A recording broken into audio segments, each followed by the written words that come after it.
Aí, ó, meu! Não vai pegar. E aí, meu? Tudo de boa? Tudo de boa! Ô, isso é tudo... caminho. Ô, isso é tudo culpa da Sabrina, velho. Eu ia entrar pra sala porque tinha prova, eu tinha trabalho pra entregar, mas foi tudo culpa da Sabrina. Ela me convenceu a não entrar pra aula. A Sabrina que foi o mau caminho, então. Ela foi o meu mau caminho. Sabe por que que... Ô, meu, ela falou que já te deu vários beijos e não quis comer ela, e aí? Isso é tudo mentira. Isso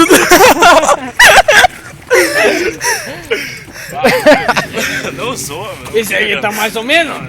Eu Resolveu sair pra gazer a aula, tomou um trago com a Fico gurizada. chateado, não consigo Eu pensei em cair. Eu tô meio chateado porque eu bebi alguns copos, dei umas 4 puxadas ali e eu estou muito louco voltando pra casa. Eu mal e mal sei onde é que eu moro. Ô, meu, ó o buraco, ó o buraco, cara. Opa, buraco! Ah, vai tomar no cu com o som também. Tomar no cu. Tá louco. Vai reto que ó, vai. Eu tô indo reto, meu. Aqui, ó, eles estão muito Deixou a caixa. bem. Eu tô tudo bem, meu. Aqui tá trilho. Aqui eu sei que tem um monte.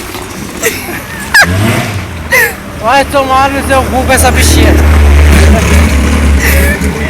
Que carro que tu tem? Eu tenho um chevette. Só tem um chevette falando um gol, né, cara? Ele tem um gol não é carro. Ah, tá. O único que é carro é o Gol GTS. Ô, cara, e só assim, ó, meu, ô, aquelas G5. rodas valem mais que tua vida pra começar. Qual? A do Gol ali? A do Gol Não, GTS? teu chevette, Ah, os do meu step do teu chevette é mais que tua Que vida. step, meu, vai, é uns 17, vale uns 1.000, um conto ali.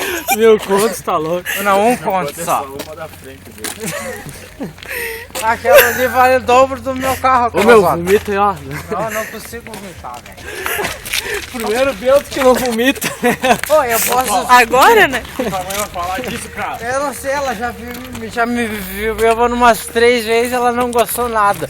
E o castigo vai ficar... A quarta vez tá fudida. Não sei, da última vez eu fiquei uns 2 meses sem sair de casa. Mas eu tô de noite, ela não sabe o que eu tô fazendo. Ah, não, é que ela não vai ver que tô no estado. Ah, se tu postar isso no Face e não me marcar, ela não precisa ver que eu tava desse jeito. Eu não vou postar no Face, eu vou postar no YouTube.